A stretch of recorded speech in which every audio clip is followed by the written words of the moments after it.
В этом году Казанская филармония отмечает 70-летие своего музыкально-литературного лектория. Он был создан спустя всего несколько месяцев после Великой Победы с одной целью – вселять любовь к искусству в сердца юных слушателей.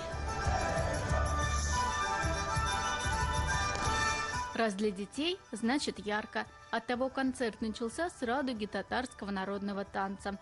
Ансамбль «Салават Купюре» – частый гость в программах лектория. Как и актриса Елена Ненашева с немного утраченным жанром «художественное слово». Уверена, чтобы, придя домой, ребята потянулись к книгам, надо читать стихи на современный манер. Жил человек рассеянный, да, или жил человек рассеянный, то есть как бы сразу входишь в картину.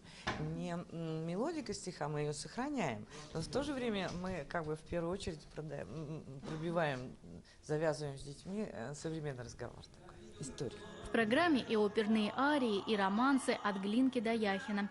В лектории постарались подобрать произведения, что будут интересны и юному, и уже искушенному зрителю.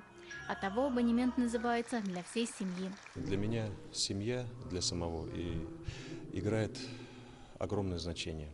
Именно в семье зарождаются ценности культурные, духовные, и вот эти высокие ценности мы пытаемся донести на нашем абонементе.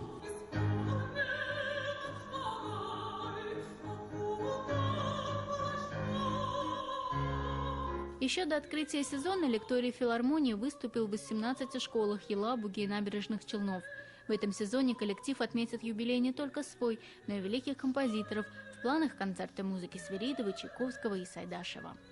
Маргарита Петрова, Даниил Кинджаев, ТНВ, Казань.